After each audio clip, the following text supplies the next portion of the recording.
Hello, my dear students. Welcome to my channel, Vidya Jyoti Academy, Shankar sir. So today I am here with the good news. What is that? So how to manage your time in 3 hours paper.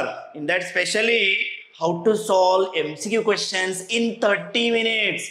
30 minutes में MCQ questions कैसे solve करना चाहिए ये मैं आपको बताने वाला हूं आज के सेशन में। तो आप फुल वीडियो देखिए, लास्ट तक बने रहिए। तो आपको पूरा वीडियो में मैं बताने वाला हूं कि how to crack, how to clear all MCQ questions in 30 minutes. 30 minutes में कैसे सॉल्व करना चाहिए। तो उसके पहले फर्स्ट आपको पेपर आपको पहले गो थ्रू करना है। उसके बाद एमसीक्यू यानी section A, section A contains all MCQ questions only and one question carries 1 mark, यानी ईच क्वेश्चन कैरीज 1 मार्क। तो इसको कैसे अटेम्प्ट करना होगा, क्योंकि बहुत सारे लोग का ये माइंडसेट होता है, सर एमसीक्यू हम लोग बाद में करेंगे, पहले लॉन्ग आंसर टाइप क्वेश्चन में। लेकिन मेरा ये सजेशन है आप लोग के लिए, पहले एमसीक्यू खत्म कर दो, तो फिर बाद में आप 2 मार्क्स 3 मार्क्स 5 मार्क्स में आप जा सकते हैं। सो फर्स्ट तो मैं अभी आपको बताने वाला हूं कि एमसीक्यू क्वेश्चन फ्यू मिनट्स में कैसे कंप्लीट करना है, यानी 30 मिनट्स में कैसे कंप्लीट करना है। चलिए हम लोग स्टार्ट कर लेते हैं। तो फर्स्ट है आपको एमसीक्यू पार्ट को 3 पार्ट्स में डिवाइड करना होगा। Total total 20 questions are there. Out of 20 you need to convert the 3 parts, मतलब 3 पार्ट्स में डिवाइड करना है। तो कैसे डिवाइड करेंगे ये देखिए। फर्स्ट है, फर्स्ट टाइप आपको डिवाइड करना है बिलो एवरेज क्वेश्चंस। ये कैसे पता चलेगा आपको बिलो एवरेज क्वेश्चन कैसे डिसाइड करेंगे? That is possible by solving sample papers. क्योंकि अभी आप सैंपल पेपर सॉल्व करेंगे तो आपको आइडिया मिलेगा ये बिलो एवरेज टाइप के क्वेश्चंस कैसे रहेंगे, एवरेज टाइप के क्वेश्चंस रहेंगे कैसे रहेंगे, और हॉट क्वेश्चंस कैसे रहेंगे। तो उसके बाद सेकंड में average type questions, average type questions. Then third में ये रहेगा HOTS type questions, higher order thinking skill. बहुत सारे लोग ये भी माइंडसेट है, सर हॉट्स ओनली 5 मार्क्स के लिए आएंगे। ऑफ कोर्स वो 5 मार्क्स में हॉट्स तो आने वाला है, लेकिन एमसीक्यू में भी हॉट्स टाइप के क्वेश्चंस रहेंगे। तो यहाँ पे आपको थिंकिंग स्किल लगेगा। सो कॉम्पिटेंसी लेवल, थिंकिंग स्किल, ये थिंकिंग स्किल के लिए थोड़ा टाइम लगता है। सो फिर आपको कैसे ये डिवाइड करना होगा। तो देखिए फर्स्ट है below average questions. Normally that is direct question, we can say direct questions. Direct questions में आपको अराउंड 20 to 30 सेकेंड्स में पूरा क्वेश्चन कंप्लीट करना चाहिए, 20 to 30 second. Then next average type question 30 to 40 seconds. यहाँ पे थोड़ा सा सॉल्व करना पड़ता है, 30 to 40 seconds. I am talking about the seconds, not about the minutes, keep in your mind. ये 20 to 30 सेकेंड में आपको एक क्वेश्चन कंप्लीट करना है, यहाँ पे 30 to 40 सेकेंड में एक क्वेश्चन कंप्लीट करना है। नेक्स्ट आएगा हॉट्स क्वेश्चन, यहाँ पे almost around 1 minute to 1 minute 10 seconds, यानी 60 seconds to 70 seconds, approximately 80 seconds तक भी आप जा सकते हैं। लेकिन पूरा टोटल आपको कवर करना होगा। तो फिर टोटली 20 क्वेश्चंस हैं। 20 क्वेश्चंस कितना मिनट में कंप्लीट होना चाहिए? 20 मिनट्स में कंप्लीट होना चाहिए। लेकिन हम लोग बात कर रहे हैं 30 मिनट्स का, राइट? 30 मिनट्स की बात कर रहे हैं। 30 मिनट्स में अप्रोक्सीमेट मैंने लिया ये 20 मिनट्स। कभी कभी क्वेश्चन के ऊपर डिपेंड होता है, थोड़ा सा 2-3 सेकेंड आगे पीछे भी हो सकता है। सो अप्रोक्सीमेटली यहाँ पे 30 मिनट्स टाइम लेके आपको सेक्शन ए कंप्लीट कर देना चाहिए। तो फिर ये देखिए फर्स्ट ये ट्रिक है, हिंट है, इसको पहले आप डिवाइड कर लीजिए। कौन सा क्वेश्चन है बिलो एवरेज टाइप का क्वेश्चन है, कौन सा क्वेश्चन है एवरेज टाइप का क्वेश्चन है, और कौन सा क्वेश्चन है हायर ऑर्डर थिंकिंग स्किल का क्वेश्चन है। तो फिर हम लोग आज एक एग्जांपल यानी पूरा एक सैंपल पेपर सॉल्व करेंगे। आपको मैं बता दूंगा कि वहां पे कौन सा टाइप का क्वेश्चन को पहले चूज करना है, कौन सा टाइप के क्वेश्चन को स्किप करना है। पहले स्किप यानी मतलब पहले स्किप करके बाद में सॉल्व करना है, क्योंकि उसको थोड़ा टाइम लगेगा। So let us start with the example. So I will take one example here. First one, this is one sample paper, previous year paper. So here first section A, section A carries total 20 marks. All questions are based on MCQ only. Out of this total 20 MCQ, 18 based on your syllabus, and 2 assertion and reason type questions. तो ये तो सबको पता है, right? 2 questions assertion and reason type. तो चलो हम लोग एक एग्जांपल लेके सॉल्व करेंगे. यहाँ पे है first one, question number 1. If x is equal to 5 is the solution of the quadratic equation 2x square plus k minus 1x plus 10 is equal to 0, then the value of k is. देखो ये question अगर आप थोड़ा read करेंगे तो आपको तुरंत idea मिल जाएगा, आपको ये समझ में आ जाएगा कि ये क्वेश्चन एवरेज टाइप का क्वेश्चन है. क्योंकि क्यों एवरेज का टाइप? क्योंकि यहाँ पे डायरेक्टली क्वेश्चन आंसर नहीं मिलेगा, क्योंकि एक्स वैल्यू तो दिया, इधर एक्स वैल्यू दिया है, एक्स वैल्यू क्या है, इधर 5 है. तो एक्स वैल्यू 5 पुट करने के बाद आपको के वैल्यू मिलने वाला है, डायरेक्ट नहीं मिलेगा. तो वो भी आपको टाइम मैनेजमेंट देखना पड़ेगा इधर. तो एवरेज टाइप का क्वेश्चन है, लेकिन एक्स वैल्यू डायरेक्ट पुट करके के वैल्यू फाइंड करना है. ये देखो, तो अगर ये इक्वेशन है 2x square plus k minus one into x plus 10 is equal to 0.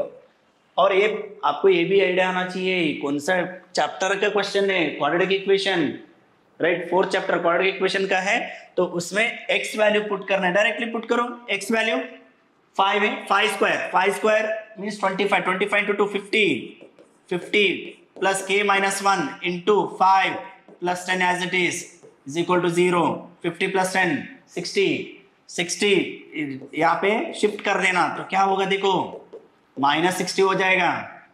और -60 यहाँ पे 5 डिवाइड करेंगे तो क्या होगा, 5 1 जा 5, 5 2 जा -12. ये माइनस इधर गया, -12.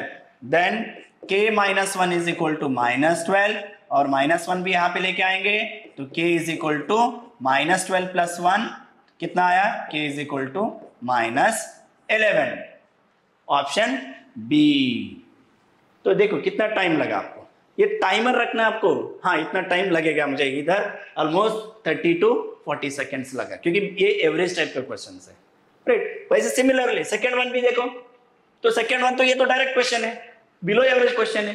तो कैसे? क्योंकि डायरेक्टली आपको आएगा आंसर, क्योंकि कोई सॉल्व करने की जरूरत नहीं है. कैसे आएगा देखिए इधर, 2 positive integers m and n are expressed as m is equal to p raised to 5 q raised to 2 and n is equal to pq and q raised to 4, where p and q are prime number, then the LCM of m and n. You know LCM lowest power HCF होता है, highest power LCM होता है. तो ये दोनों में से highest power वाला ले लेना, डायरेक्ट वाला. यहाँ पे p raised to 5 हाईएस्ट है और q raised to 4, यानी LCM is p raised to 5 q raised to 4. देखो ये 10 सेकंड भी नहीं लगा, p raised to 5 q raised to 4, option C. So this is the answer. ये बिलो एवरेज का क्वेश्चन है. तो अभी हम लोग और थर्ड में जाएंगे. थर्ड क्वेश्चन है, the pair of equations x is equal to 2a y is equal to 3b graphically represent the straight lines which are. ये देखो ये भी डायरेक्ट वाला क्वेश्चन है, यानी बिलो एवरेज का क्वेश्चन है, क्योंकि आपको इधर x और y दे दिया ऑलरेडी. It's a solution. तो सॉल्यूशन दिया तो क्या होगा आपको तो पता है, इंटरसेक्टिंग एट 2a, 3b. ये पॉसिबल नहीं है क्योंकि पहले y दिया, इधर x दिया, ये पॉसिबल नहीं है. So option C is the right answer. ये देखो टाइम कैसे मैनेज हो गया, पहले वाला में थोड़ा टाइम गया लेकिन इधर 10 सेकेंड्स भी नहीं लगा. वैसे ही आपको मैनेज करना है. और हम लोग अभी फोर्थ में जाएंगे, question number 4. So if k plus 7 2k minus 2 and 2k plus are 3 consecutive terms of an AP, then the value of k. थोड़ा सा ये एवरेज टाइप का क्वेश्चन है, यहाँ पे सॉल्व करने का जरूरत है, सॉल्व करना पड़ेगा. तो सॉल्व करेंगे तो आपको तो पता है एपी का है, अरिथमेटिक प्रोग्रेशन है. अरिथमेटिक प्रोग्रेशन में आपको तो पता 3 टर्म्स अगर है, कॉन्सेक्यूटिव टर्म्स है, तो कॉमन डिफरेंस सेम रहेगा, दोनों का कॉमन डिफरेंस सेम लेना पड़ेगा. चलो हम लोग सॉल्व कर लेते हैं. इधर कॉमन डिफरेंस फाइंड कर लेना यहाँ पे. So d, you know the common difference, the value is what, k plus 1 a2 minus a1 and you know one more d a3 minus a2. तो कॉमन डिफरेंस सेम है, तो यहाँ पे directly हम लोग ले सकते हैं, वैल्यू पुट करेंगे तो a2 minus a1 is equal to a3 minus a2. ये देखो इधर a1 a2 a3 है, वैल्यू है, तो डायरेक्टली पुट कर देना. तो यहाँ पे a2 का वैल्यू है 2k-2 माइनस a1 का वैल्यू है k+7 is equal to equal sign is there, a3 value is there 2k+6 minus a2 value 2k-2। अब सॉल्व करेंगे तो देखो क्या होगा, पहले ब्रैकेट ओपन करना है, right. 2k-2 minus k-7 is equal to 2k+6 minus 2k+2। यहां पे देखो आपको तो पता है वेरिएबल्स वन साइड लेना है, कांस्टेंट अदर साइड लेना है, तो वेरिएबल्स वन साइड ले लेना। 2k इधर है, माइनस के इधर है, 2k इधर है, तो डायरेक्टली चाहिए तो यहाँ पे 2k गेट कैंसल्ड, तो डायरेक्टली -2 -7 -9 माइनस के इज इक्वल टू, यहाँ पे देखो बाकी क्या है, इधर -2k है, 6 + 2 8, तो -2k को इस साइड लेंगे, 2k माइनस के k हो जाएगा, तो 8 + 9, तो 8 + 9 क्या हो जाएगा 17, आंसर 17। चेक करो यहाँ पे ऑप्शन बी। देखो कितना टाइम लगा, ये ऑलमोस्ट 30 to 40 सेकेंड्स लगेगा, वो तो हो सकता है 1 मिनट भी लगेगा, लेकिन यहाँ पे तो कवर किया है। मैक्सिमम आपको 1 मिनट होना चाहिए, उससे ज्यादा नहीं होना चाहिए। ओके चलो अभी एक और क्वेश्चन है, वो भी देख लेंगे।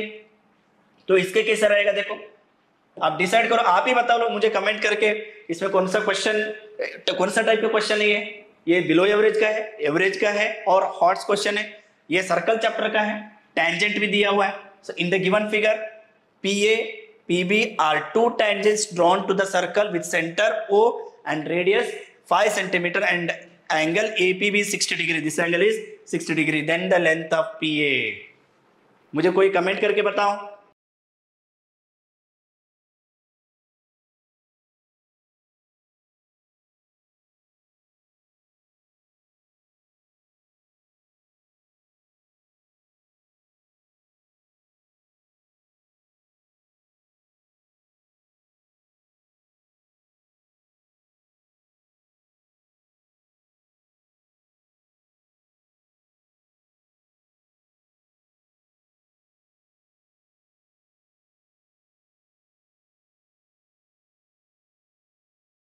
तो ये 6 क्वेश्चन थोड़ा ऑब्जर्व करो आप, तो ऑब्जर्व करेंगे तो क्या मिलेगा आपको, इधर थोड़ा ट्राइंगल चैप्टर का है, लेकिन बीपीटी अप्लाई करना है, लेकिन बीपीटी अप्लाई करने के बाद और कुछ करना है यहाँ पे। सो ये क्वेश्चन हॉट्स टाइप का क्वेश्चन है, थोड़ा थिंकिंग स्किल लगेगा इधर।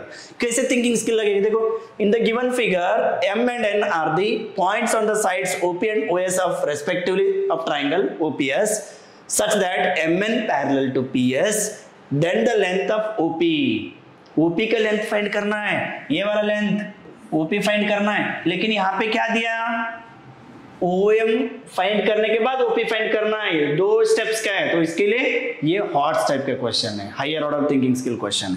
चलो हम लोग पहले OM का वैल्यू फाइंड करते हैं, क्योंकि डायरेक्टली OP तो नहीं कर सकते, तो OM करेंगे तो उसके लिए BPT अप्लाई करना होगा, BPT बेसिक प्रोपोर्शनलिटी थ्योरम, तो ये है OM upon MP is equal to ON upon NS, ये बीपीटी है, तो बीपीटी अप्लाई करेंगे पहले, तो उसके बाद वापस OP वैल्यू फाइंड करेंगे, that is the sum of OM and MP है। सो इसके लिए थोड़ा टाइम लगेगा, मैंने ऑलरेडी बताया ये हॉट्स टाइप का क्वेश्चन है, 1 मिनट तो कम से कम 1 मिनट तो लगेगा ही है, कोई प्रॉब्लम नहीं। प्रीवियस क्वेश्चन में हम लोगों ने थोड़ा टाइम सेव किया था, अभी थोड़ा इधर स्पेंड करना होगा। सो OM का वैल्यू अननोन है, ये फाइंड करो, MP वैल्यू दिया इधर 8.5 इज इक्वल टू ON का वैल्यू है 4.8 डिवाइड बाय NS का वैल्यू है 6 है, तो ये इतना सफिशिएंट नहीं है, क्योंकि यहाँ पे आपको OM फाइंड करने के लिए थोड़ा स्मार्ट वर्क की जरूरत पड़ेगा। स्मार्ट वर्क क्या है, तो 8.5 यहाँ पे शिफ्ट करो, OM is equal to 4.8 upon 6 into 8.5, तो अब चेक करेंगे यहाँ पे पॉइंट है लेकिन इधर नहीं है, तो भी हम लोग डिवाइड कर सकते हैं, तो डिवाइड करेंगे 6 1 जा 6 8 जा यानी 0.8, तो अभी OM का वैल्यू मल्टीप्लाई करो, 8 5 जा 40, 4 कैरी, 8 8 जा 64 प्लस 4 68, तो 6.8 आ जाएगा, after 2 digit point will be there, 6.8 कौन सा आया, OM का वैल्यू आया, OM का वैल्यू है 6.8, लेकिन OP फाइंड करना है, OP is the sum of OM plus MP। OM कितना 6.8 प्लस MP कितना 8.5, ऐड करेंगे, देखो 8 plus 5 13, 6 plus 8 14, 15.3 is the answer, option C. देखो इतना सारे कैलकुलेशन है यहाँ पे, इसके लिए थोड़ा ये हॉर्स टाइप का क्वेश्चन है।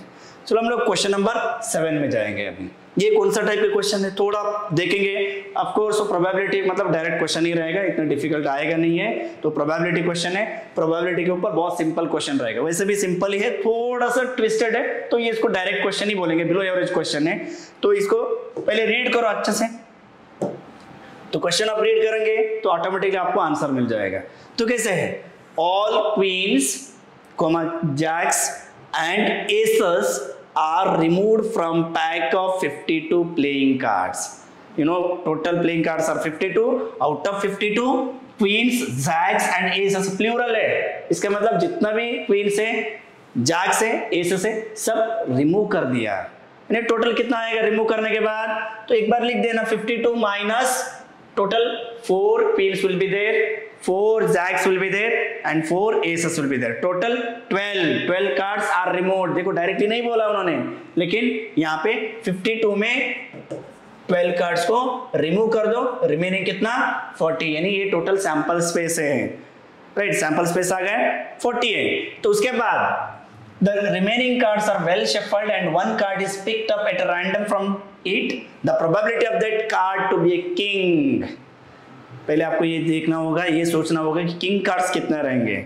Of course in each suit there is 1 king, 4 suits 4 kings, so total 4 kings will be there. तो क्या होगा, प्रोबेबिलिटी तो पता है सबको, formula probability of event is equal to number of favourable outcomes upon number of total outcomes. तो favourable outcomes कितना 4 upon 40, 4 10 सो 1 upon 10। ये तो ये भी डायरेक्ट क्वेश्चन है, देखो 1 अपॉन 10 डायरेक्ट कर सकते हैं, मैंने आपको थोड़ा कैलकुलेशन बताया, लेकिन डायरेक्टली 1 अपॉन 10 आएगा। सो option A is the right answer. Okay next one, एक बार वापस नेक्स्ट क्वेश्चन ऑब्जर्व करो केयरफुली। तो क्या होगा, question number 8, PQ is the diameter of circle with center O2, -4। Centre का कोऑर्डिनेट्स दिया, यानी ये कोऑर्डिनेट ज्योमेट्री का है question, chapter number 7 coordinate geometry. If the coordinates of the point P, इसमें देखो सर्कल में सेंटर है, इसका दिया 2, -4 है, और समझो ये डायमीटर है, तो डायमीटर का एक पॉइंट दिया हुआ है, इधर क्या दिया -4,5, and you have to find this point Q point, ये क्वेश्चन मार्क है, ये भी मीडियम टाइप का क्वेश्चन है, राइट। देखो हम लोग ने ऑलरेडी बिलो एवरेज का क्वेश्चन भी देखा, राइट, मीडियम एवरेज टाइप का क्वेश्चन भी देखा, हॉट्स क्वेश्चन भी देखा, तो और ये वाला भी मीडियम टाइप का क्वेश्चन है। तो क्यों मीडियम टाइप का है, क्योंकि अगर मिड पॉइंट पूछता तो डायरेक्ट क्वेश्चन था, मिड पॉइंट इधर दिया हुआ है, दूसरा पॉइंट फाइंड करना है, वो भी बहुत सिंपल है। कभी भी आप ये सोचना कि मिड पॉइंट फार्मूला में अगर ये वाला दिया तो फार्मूला उल्टा हो जाएगा। उल्टा कैसे है, x1 प्लस x2 अपन 2 है, ये 2 यहाँ पे मल्टीप्लाई हो जाएगा, 2 मल्टीप्लाई कर देने का। तो कैसे करेंगे, सिंपल है, देखो समझो ये इसको मैंने x, y लिया, -4 plus x by 2 is equal to क्या होगा, इज इक्वल टू 2 है, तो फिर ये 2 इधर जाएगा, 4 -4 इधर जाएगा, +4, 4 + 4 8, x वैल्यू कितना आया 8 आया। ऑप्शन में चेक करो x वैल्यू कौन सा 8 है, इसमें 8 है नहीं है, इसमें है नहीं है, इसमें नहीं है, तो इसमें है, यानी यहाँ पे आंसर मिल गया आपको, दूसरा y फाइंड करने की जरूरत नहीं है, तो ये ऑप्शन डी राइट रहेगा। चाहिए तो एक बार क्रॉस चेक कर लेना, y का वैल्यू फाइंड करेंगे तो -13 ही आएगा, दूसरा पॉसिबल नहीं है, चांसेस नहीं है, so option D is the right answer. So ये मीडियम टाइप का क्वेश्चन है। नेक्स्ट आएंगे क्वेश्चन नंबर 9। तो क्वेश्चन नंबर 9 देख के आपको थीटा देख के पता चल रहा है ट्रिग्नोमेट्री का है, ट्रिग्नोमेट्री का थोड़ा सा ट्रिकी क्वेश्चन आएगा, लेकिन ये वाला क्वेश्चन इतना ट्रिकी नहीं है, बहुत सिंपल है। तो इसमें आइडेंटिटी, ये डायरेक्ट क्वेश्चन है, तो ये क्योंकि ज्यादा सॉल्व करने का जरूरत नहीं पड़ रहा है, डायरेक्ट कैसे है, देखो 1 + tan स्क्वायर आइडेंटिटी है sec square theta, then 1 / sec square cos square theta, sin square theta plus cos square theta 1।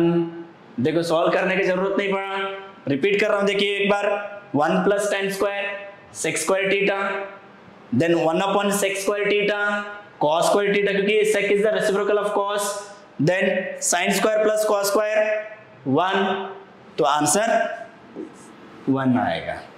ये देखो ये डायरेक्ट क्वेश्चन, यहाँ पे कितना टाइम सेव हो गया, आपको 10-15 सेकेंड्स में कंप्लीट कर दिया। तो नेक्स्ट वैसे ही क्वेश्चन नंबर 10 देख लेंगे। हाँ, अब देखेंगे next question number 10। Question number 10 is based on mensuration, surface area and volume. Surface area volume आपको आइडिया है, थोड़ा ये ट्रिकी क्वेश्चन रहेंगे, यानी ये क्वेश्चन हॉट्स के ऊपर रहेगा। एक बार चेक कर लेते हैं। Cap is cylindrical shape in shape surmounted by conical top, मतलब एक कैप है तो ये सिलिंड्रिकल इन शेप है, सरमाउंटेड बाय कोन, वैसा है। तो इसमें क्या हुआ, if the volume of cylindrical part is equal to the volume of cone, मतलब volume of cylinder is equal to volume of cone, ये गिवन है। Volume of cylinder is equal to volume of cone, then the ratio of the height of the cylindrical part to the height of the conical part, आपको ये find करना है, height of the cylinder to the height of cone, इस दोनों का ratio find करना है। Simple है, लेकिन इसके पहले आपको थोड़ा थिंकिंग स्किल, मैंने ऑलरेडी बताया ये ऑर्ड्स का हायर ऑर्डर थिंकिंग स्किल के ऊपर है। तो इधर अगर कोन सिलेंडर के ऊपर है तो दोनों का रेडियस सेम रहेगा, दोनों का रेडियस सेम रहेगा। तो फिर यहाँ पे क्या होगा, इसका भी रेडियस सेम है, इसका भी रेडियस है, हाइट डिफरेंट है दोनों का, इसको तो h1 लेंगे, इसको h2 लेंगे, तो अगर दोनों डिवाइड करेंगे तो क्या होगा, देखो volume of cylinder divide by volume of cone is equal to 1 हो जाएगा।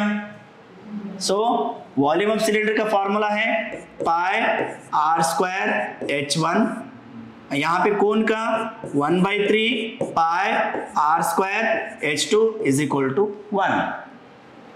तो फिर उसके बाद देखो पाई पाई गेट कैंसल्ड, r भी कैंसिल हो जाएगा, तो फिर h1/h2 इज इक्वल टू 1/3 इधर मल्टीप्लाई हो जाएगा, आंसर इज 1/3। एक बार क्रॉस चेक कर लेना 1/3 किधर है, यहाँ पे ऑप्शन बी है। देखो volume then the ratio of the height of cylinder बराबर है height of the cylinder upon height of the cone, so 1/3, option B 1/3 is the right answer. So I hope you understood this.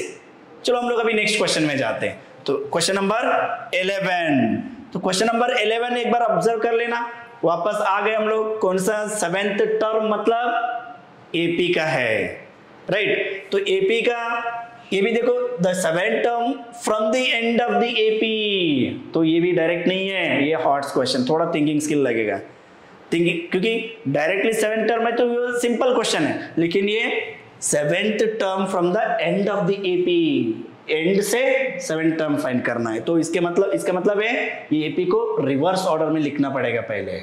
सो 49 पहले लिखेंगे 49, तो देखो difference कितना है, difference 3 है, तो अब इधर 49 में 3 माइनस करेंगे तो कितना होगा 46, next 43 and so on, last number क्या रहेगा -8 है। तो फिर अभी क्या मिल गया आपको, एपी मिल गया। अब देखो ये थिंकिंग स्किल है, डायरेक्ट नहीं आएगा, ये एपी को रिवर्स ऑर्डर में लिखना पड़ेगा, उसके बाद 7th टर्म फाइंड करना है। अभी 7th टर्म फाइंड करेंगे, that is what a + 6d। तो अभी a वैल्यू क्या है इधर 49 plus 6 into d value 46 minus 49 कितना होगा -3, देन 49 माइनस 18, तो 49 माइनस 18 कितना आएगा 31, आंसर 31। सो कौन सा ऑप्शन है इसमें, option C is the right answer 31। Okay, see I hope you understood question number 11. Now we'll move to the question number 12. तो question number 12 एक बार थोड़ा सा अच्छे से रीड कर लेना, इसमें क्या दिया है, the diagonals of rhombus ABCD intersect at O taking OA as the center, an arc of radius 6 cm is drawn intersecting OA and OD at E and F respectively.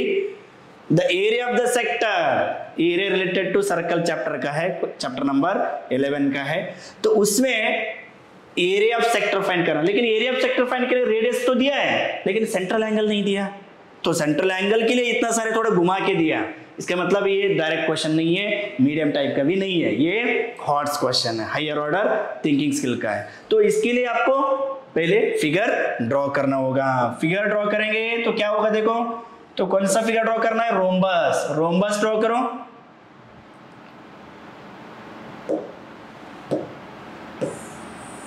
Yes, rhombus draw किया। सो इसके बाद diagonals, it is also mention that diagonals intersected O है, तो diagonals को पहले draw कर देना। Diagonals draw करने के बाद इंटरसेक्ट हो रहा है, कहां पे इंटरसेक्ट हो रहा है, एक डायगोनल इधर है और दूसरा डायगोनल इधर है, यहाँ पे इंटरसेक्ट हो रहा है O पे, so ABCD is the rhombus, you know in rhombus diagonals bisect at 90 degree, इसका मतलब ये एंगल 90 डिग्री है, और यहाँ पे O को सेंटर लेके यहाँ पे एक सेक्टर ड्रॉ करना है, यानी आर्क ड्रॉ करना है। आर्क ड्रॉ करेंगे तो सेक्टर मिल जाएगा, यहाँ से इधर ड्रॉ कर देना, तो फिर ये E है और इधर F है। क्वेश्चन है, सिंपल क्वेश्चन है, find the area of this sector, और ये वाला पार्ट दिया इधर रेडियस कितना 6 सेंटीमीटर, देखो इधर दिया, इधर रेडियस 6 सेंटीमीटर हो गया। थीटा मिल गया, थीटा के लिए इतना ड्रामा करना पड़ा हम लोग को, राइट ना। थीटा कितना 90 डिग्री है, थीटा 90 डिग्री और रेडियस कितना 6 सेंटीमीटर हो गया। अब एरिया ऑफ सेक्टर का फॉर्मूला यूज करो, इसके लिए मैंने हॉट्स में लिया ये वाला क्वेश्चन, क्योंकि ये तो है कैलकुलेशन सिंपल है लेकिन थिंकिंग स्किल अप्लाई हो रहा है ना, तो इसके लिए हॉट्स में आएगा। So area of sector is equal to theta upon 360 into pi r square, तो theta value 90 upon 360 into 22/7, otherwise pi का वैल्यू एज इट इज लेना इधर, क्योंकि यहाँ पे क्वेश्चन में एज इट इज है, यानी ऑप्शन में रेडियस है 6 यानी 36, 0 0 कैंसल, 36 1 जा 36 1 जा, पाई इंटू 9 पाई आंसर है। चेक करो ऑप्शन में 9 पाई किधर है, 9 पाई सेंटीमीटर स्क्वायर, देखो इधर ही दिख रहा है, option A 9 pi centimetre square. इसमें थोड़ा ये फिगर के लिए टाइम लगा, फिगर क्वेश्चन में वहां पे आंसर शीट में ड्रॉ करने की जरूरत नहीं है, एक रफ में ड्रॉ कर देना फटाफट, ये क्योंकि उन्होंने बताया कि एंगल नहीं दिया इसके लिए ये सब करना पड़ा। ओके, सो ये वाला हॉट्स टाइप काउंट कर लेना, कितना हॉट्स क्वेश्चन हुआ है, कितना मीडियम टाइप का है, यानी मतलब बिलो एवरेज का कितना है, वो सब काउंट करके रख लेना, बाद में हम लोग वापस डिस्कशन करेंगे, कंक्लूजन में आना है ना इसके लिए। नेक्स्ट, सो क्वेश्चन नंबर 13, यहाँ पे क्वेश्चन नंबर 13 में एक बार चेक कर लेना, इधर क्वेश्चन नंबर 13 में क्या दिया है, the probability, again probability based question, यानी सिंपल ही रहेगा।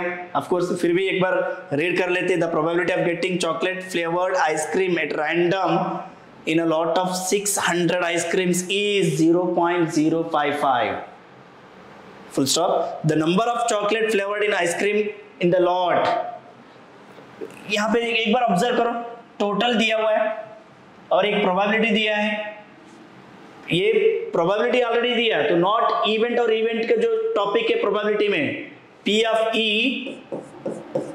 Plus P of E dash is equal to 1 वाला, लेकिन उसके लिए आपको ये देखना है chocolate flavoured ice cream in a total ice cream is given 600, इसमें ये दिया 0.055, the number of chocolate flavoured ice cream in the lot, probability find करने के बाद कितने चॉकलेट फ्लेवर्ड आइसक्रीम है वो फाइंड करना आपको, उसका प्रोबेबिलिटी तो दिया है, राइट। सो इसके P of E तो दिया हुआ है ऑलरेडी, P of E कितना 0.055, तो इसका फॉर्मूला क्या है, फॉर्मूला यूज कर लेना, तो N of E upon N of S is equal to 0.055, तो यहाँ पे N of S दिया है, directly N of E is equal to 0.055 multiplied by, ये डिवाइड वाले इस साइड जाएगा, मल्टीप्लाई बाय 600, तो कितना होगा, एक बार पॉइंट आपको तो पता है 0 रहेगा तो पॉइंट आगे चला जाएगा, 5.5 इंटू 6 ले लेना, देन 6 5 30, 3 कैरी, 6 5 30 प्लस 3 33.0, तो इतने 33.0 आंसर है, यानी 33 है।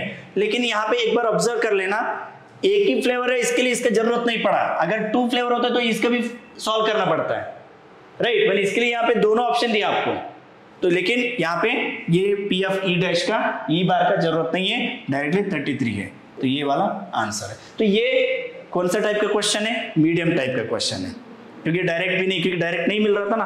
अगर प्रोबेबिलिटी फाइंड करना होता तो डायरेक्ट है, इधर प्रोबेबिलिटी दिया हुआ है, नंबर ऑफ चॉकलेट्स फाइंड करना है, चॉकलेट फ्लेवर्ड आइसक्रीम फाइंड करना है। सो ये वाला मीडियम टाइप का क्वेश्चन है।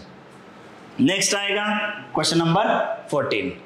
क्वेश्चन नंबर 14 एक बार ऑब्जर्व कर लेना, if tan square theta plus cot square alpha is equal to 2 है, तो ये question, this question is based on trigonometry है। तो अगेन ट्रिग्नोमेट्री रहेगा तो थोड़ा सा केयरफुल आपको रहना है, क्योंकि ट्रिग्नोमेट्री के ऊपर डायरेक्ट क्वेश्चन नहीं आएगा, थोड़ा सा ट्विस्ट होके आएगा, यानी घुमा के आएगा। तो यहाँ पे देखो, ऑब्जर्व कर लेना एक बार, tan square theta plus cot square alpha is equal to 2, where theta is 45 degree, theta का वैल्यू दिया है, और अल्फा भी है, alpha is given, it is acute angle because it is given greater than 0 less than 90 degree, then value of alpha। थोड़ा ये thinking skill का question है, क्योंकि डायरेक्ट वाला नहीं है। तुम लोग, आपको लग रहा होगा कि सर ये तो थीटा वैल्यू दिया, डायरेक्टली पुट करेंगे, लेकिन अल्फा फाइंड करना है ना, तो इसके लिए थोड़ा सा हॉट क्वेश्चन रहेगा। थीटा का value 45, tan square 45 plus cot square alpha is equal to 2। यहाँ पे tan 45 का वैल्यू है 1, तो 1 square plus cot square alpha is equal to 2। 1 square value is 1, तो 1 को इस साइड लेंगे तो cot square alpha is equal to 1, then cot alpha is equal to plus और माइनस 1, बट यहाँ पे एक्यूट एंगल है, इसके लिए ओनली +1 लेना है। Okay, then cot alpha is 1, then what about alpha value? For what angle of alpha you'll get cot alpha will get 1, so that is alpha 45 degree। Answer है 45 degree. कौन सा option है? Option B. Okay, तो आपको तो question number 14 तो easy लगा, तो आपको समझ में आ गया होगा। तो फिर अभी 15 क्वेश्चन हम लोग सॉल्व करेंगे। तो 15th में देखो, आप एक बार चेक कर लेना, the point on x axis which is equidistant from the points 5, -3 and 4, 2 is. तो इसका मतलब ये है, ये कौन सा चैप्टर का है? ये कोऑर्डिनेट ज्योमेट्री का है, right. Chapter number 7 coordinate geometry. और थोड़ा ये डायरेक्ट क्वेश्चन नहीं है, ये थोड़ा सा हॉट थिंकिंग स्किल के ऊपर है, यानी थोड़ा सोचना पड़ेगा आपको। तो सोचेंगे तो आंसर मिल जाएगा, लेकिन थोड़ा थिंकिंग स्किल अप्लाई करना है, इसके लिए इसको हॉट्स हम लोग बोल सकते हैं, higher order thinking skill. Okay, so हम लोग इसको भी लॉट्स में भी हम लोग कन्वर्ट कर सकते हैं, लोअर ऑर्डर थिंकिंग स्किल भी, तो उसके हिसाब से सॉल्व करेंगे। अब देखो, इसमें पॉइंट ऑन एक्स एक्सिस के ऊपर कौन सा पॉइंट रहेगा, तो वो आपको पहले लिखना होगा। पॉइंट एक्स एक्सिस में नॉर्मली x, 0 y वैल्यू 0 रहेगा, और यहाँ पे पॉइंट A एंड B है, 2 पॉइंट यहाँ पे दिया हुआ है, 5, -3, इसको हम लोग ले सकते हैं 5, -3, और ये पॉइंट को हम लोग ले सकते हैं 4, 2, राइट। ये 2 पॉइंट्स है, तो ये दिया इधर, what is given, so they are equidistant from the point P, सो PA is equal to PB, ये वाला लेना पड़ेगा। That means what? PA square is equal to PB square. Right. Now apply distance formula and they are equidistant here. Distance formula apply करेंगे तो क्या होगा? x minus 5 whole square plus 0 minus 3 यानी +3 हो जाएगा is equal to x minus 4 whole square plus 0 minus 2 यानी 2 square। तो अभी क्या करना है, नॉर्मली बहुत सारे लोग क्या करते हैं, इसको सॉल्व कर देते हैं, ठीक है। अगर सॉल्व, क्योंकि अगर यहाँ पे कैंसिल का चांसेस है तो सॉल्व नहीं करना है, लेकिन यहाँ पे कैंसिल नहीं हो रहा है तो बेटर वे सॉल्व कर देना। तो सॉल्व करेंगे तो क्या होगा, x minus 5 होल स्क्वायर, तो ये देख लेना, एक सॉल्व करके देखो, a minus b whole square identity, तो क्या होगा a square -2ab plus b square plus 3 square की value 9 and here x minus 4 whole square a square minus 2ab plus b square then plus 4 then x square get cancelled then what will happen here minus 10x variable को one side ले लेना ये minus 8x इस तरह आएगा तो क्या होगा minus 10 plus 8 minus 2x और 25 plus 9 34 is equal to 16 plus 4 20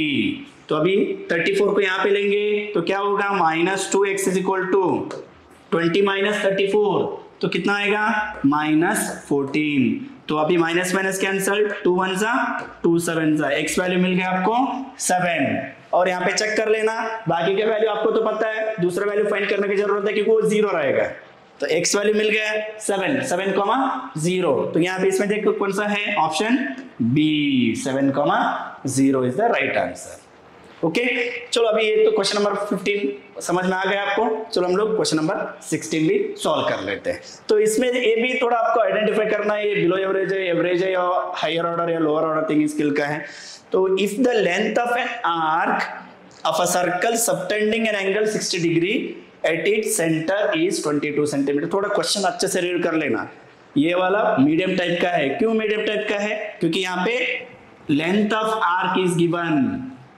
length of arc is given central angle is given you need to find radius find करना है तो फिर क्या होगा radius find करने के लिए फॉर्मूला यूज करो वही same formula length of arc is equal to theta upon 360 into 2 pi r ये वाला formula right length of arc का दिया इधर क्या दिया लेंथ ऑफ आर्क कितना दिया 22 इज इक्वल टू थीटा कितना दिया थीटा एक बार चेक कर लेना 60 degree divide by 360 into 2 into pi value है पाई वैल्यू ले लेना 22 by 7 into R radius find करना है सॉल्व करो फटाफट स्पीड कैलकुलेशन करना पड़ेगा स्मार्ट वर्क करना है तो अभी 0 0 कैंसिल 6 1 जा 6 6 जा 6 आ गए इधर 2 1 जा 2 3 जा तो 22 और 22 कैंसिल कर देना तो फिर यहाँ पे 3 इधर आ जाएगा या 3 into 7 डायरेक्टली ले सकते हैं 3 7 जा 21 इस साइड आएगा 21 इज इक्वल टू रेडियस देखो 21 इज इक्वल टू रेडियस यानी मतलब रेडियस का वैल्यू 21 ये वाला ऑप्शन बी राइट आंसर है राइट अभी 16 हुआ तो अभी हम लोग 17 भी स्टार्ट कर लेंगे 17 क्वेश्चन भी देख लेंगे पूरा 17 18 and 19 and 20 no assertion and reason type का क्वेश्चन है तो 16 क्वेश्चन हो गया अभी 17 का एक बार चेक कर लेना 17 क्या है if the length of the shadow on the ground of pole is √3 times the height of the pole अगर फिगर थोड़ा एक फिगर ड्रॉ करेंगे इसके लिए यहाँ पे है pole height of the pole and length of the shadow तो ये है यहाँ पे आपको थीटा फाइंड करना है ओके थीटा मतलब यहाँ पे सन्स अल्टीट्यूड फाइंड करना है अल्टीट्यूड ऑफ द सन तो ये थीटा फाइंड करने के लिए आपको तो पता है tan थीटा is equal to opposite upon adjacent यानी h बाय l आएगा तो h बाय l का वैल्यू दिया इधर that means what l is √3 times length of the shadow is √3 times height तो h बाय l क्या होगा 1/√3 हो जाएगा तो इसका आंसर है 1/√3 तो थीटा tan थीटा वैल्यू है 1/√3 देन थीटा का वैल्यू क्या हो जाएगा for what angle of tan theta you get 1/√3 of course कितना 30 डिग्री tan 30 वैल्यू इज 1/√3 तो यहाँ पे थीटा वैल्यू चेक करो 30 degree option A So I hope you understood this. Very simple question. ये वाला क्वेश्चन डायरेक्ट क्वेश्चन था क्योंकि ये कोई भी मतलब यहाँ पे थिंकिंग स्किल नहीं लगा बस इतना ही है कि थोड़ा ये वैल्यू पुट करने में थोड़ा प्रॉब्लम हो रहा था लेकिन ये डायरेक्ट क्वेश्चन है ओके नेक्स्ट है क्वेश्चन नंबर 18 क्वेश्चन नंबर 18 में एक बार चेक कर लेना two dice are thrown at the same time and the product of the numbers appearing on them is noted. The probability that product of the number lies between 8 and 13 product of the two number is 8 and 13। देख लेना इन दोनों के बीच में उनका product आना चाहिए। तो फिर क्या होगा यहाँ पे, पहले 2 डेज का टोटल आउटकम्स कितना आएंगे। और ये कौन सा टाइप का क्वेश्चन है, ये same HOTS higher order thinking, ये डायरेक्ट नहीं है, थोड़ा थिंकिंग स्किल लगेगा आपको, हायर ऑर्डर थिंकिंग स्किल है। 2 डेज मतलब टोटल एनएफएस कितना रहेंगे, एनएफएस का 36 टोटल, एनएफएस मतलब टोटल आउटकम्स 36 है। और product of the number appearing on them, मतलब दोनों के बीच में प्रोडक्ट कितना आ रहा है वो नोट किया, नोट करने के बाद वो दोनों का प्रोडक्ट 8 और 13 के बीच में आना चाहिए। बिटवीन बोला है, लाइज बिटवीन 8 एंड 13 मतलब 9, ओके 9, 10, 11, 12। 11 तो पॉसिबल ही नहीं है कोई, क्योंकि वो प्राइम नंबर है। यस ये पॉसिबल है, तो कैसा आएगा 3,3, एक ही पॉसिबल है। तो और ये 2,5 एंड 5,2 दो पॉसिबल है, ये तो पॉसिबल नहीं है। 12, 2,6, 6,2, 4,3, 3,4। इसके लिए देखो मैंने बताया कि ये हॉट्स टाइप का क्वेश्चन है, डायरेक्ट वाला नहीं है। ये सब कैलकुलेशन करना पड़ेगा, ये सब थिंकिंग होना चाहिए आपके माइंड में, तभी आप कर सकते हो। एक बार चेक कर लें, टोटल आउटकम्स तो 36 है, ये आपको तो पता है ऑलरेडी, बट यहाँ पे ये वाला चीज है लाइज बिटवीन 8 to 13, ये होना चाहिए 9, 10, 11, 12 आना चाहिए। प्रोडक्ट ऑफ टू नंबर्स, तो ये देखो 2 5 जा 10, 5 2 जा 10 आ रहा है, 2 6 जा 12, 6 2 जा 12, 4 3 जा 3 4 जा।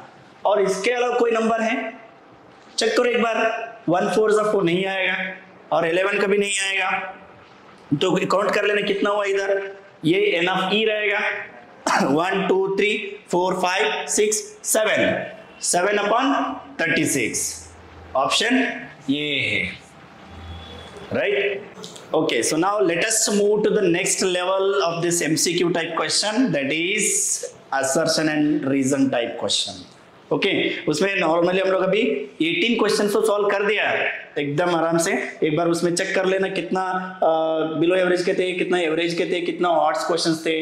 तो फिर उसके बाद 19 और 20 ये assertion and reason मैंने ऑलरेडी बता दिया था। 19 and 20 are these two questions are based on assertion and reason type questions. In that, so one question will be very simple question and one question will be little bit average type question. Okay, let us solve one question first, 19th one. The first question will be based on, observe carefully, that is based on second chapter number 2, right? If the graph of the polynomial intersects x-axis exactly at 2 points, मतलब अगर graph exactly 2 points में intersect कर रहा है, then the number of zeros of the polynomial is 2। तो इसका मतलब उसका पॉलिनोमियल का नंबर ऑफ जीरोस कितना रहेंगे, 2 रहेंगे।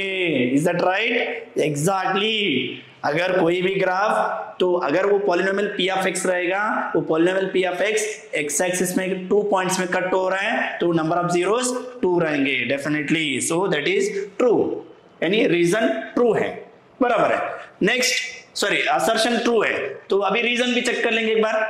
The number of zeros of the polynomial is equal to the number of points where the graph of the polynomial intersects x axis. Definitely वो वही उधर ही है रीजन। वो असर्शन भी ट्रू है, असर्शन भी ट्रू है और रीजन भी ट्रू है, and the reason is the correct expression of assertion. So option A. अभी हम लोग प्रीवियस में जाएंगे, देख लेना, इसमें ये वाला राइट है, यानी both assertion and reason are true and reason are is the correct explanation of assertion. ये तो ये वाला 19th का आंसर है। Now so we'll move to the question number 20. It is also based on assertion and reason type question, and already we studied 19th one. 19th one was very simple. Of course 20 तो थोड़ा सा difficult रहेगा, थोड़ा सा trick रहेगा, उसमें आपको देखना पड़ेगा क्या हिंट है। और देख लीजिए, पहले क्वेश्चन पढ़ना है, उसमें assertion क्या है, reason क्या है, प्रॉपरली सेपरेटली क्वेश्चन पढ़ो, उसके बाद हम लोग सोल्यूशन यानी आंसर में देखेंगे। So assertion, what is the answer? What is the assertion here? TA and TB are two tangents drawn from an external point T to a circle with center O. Tangents are given and center is given. That means this question is based on circle chapter. Okay. So then, if angle TBA, it is mentioned here, angle TBA is 75 degree, then angle ABO is 25 degree. Observe carefully, यहाँ पे बहुत silly mistake होता है और common mistake होता है। क्या करते हैं हम लोग, सर ये total angle 90 degree, of course because we know that TB perpendicular to OB है। यस ऑफ कोर्स, ये तो राइट है because tangent theorem states that radius is perpendicular to the tangent और tangent is perpendicular to the radius। Okay, total angle 90 degree है। हम क्या करते हैं, 90 में से माइनस यानी 75 सब्ट्रैक्ट कर लेते हैं, तो आंसर कितना आता है, एग्जैक्टली 15 आता है। 90 माइनस 75 15 डिग्री, लेकिन बाय मिस्टेकली हम लोग क्या करते हैं 25 लिख देते हैं। तभी हम लोग, आपको लगता है assertion is true, but exactly assertion is not true here, assertion is false because answer आ रहा है ये वाला एंगल 15 आ रहा है, 25 नहीं है, तो इसके लिए ये assertion false है। तो फिर भी हम लोग एक बार रीजन चेक कर लेते हैं। रीजन क्या है, the tangent drawn at any point of a circle is perpendicular to the radius through the point of contact। देखो जस्ट मैंने बताया, इधर लिखा भी है tangent is perpendicular to the radius है, तो yes that explanation यानी reason is true and it explains about the assertion also, but assertion is false। okay, so हम लोग अगर इसमें ऑप्शन देखेंगे, कौन सा ऑप्शन में, ये देखो डी है, assertion A is false but reason R is true। यहाँ पे एक बार चेक कर लेना, ये दोनों ट्रू है लेकिन reason is not the correct, ये वाला नहीं आएगा, ये वाला नहीं है, राइट। बहुत सारे लोग ये कंफ्यूजन होता है, सर दोनों सही है नहीं है, तो ये वाला बराबर है, option D is the correct answer। So this is all about today's session। So today we'll wind up this session and if you have any doubt and clarification please आप मैसेज भी कर सकते हैं, हम लोग के वीडियो में comment कर सकते हैं। अगर ये वीडियो आपको अच्छा लगा प्लीज आप शेयर कर दीजिए, लाइक कर दीजिए, और दूसरे को जो स्टूडेंट्स को जरूरत है, जिनको रिक्वायरमेंट है कि वो MCQ में प्रॉब्लम फेस कर रहे हैं, तो उनको आप शेयर कर दीजिएगा। So till that, take care, bye bye।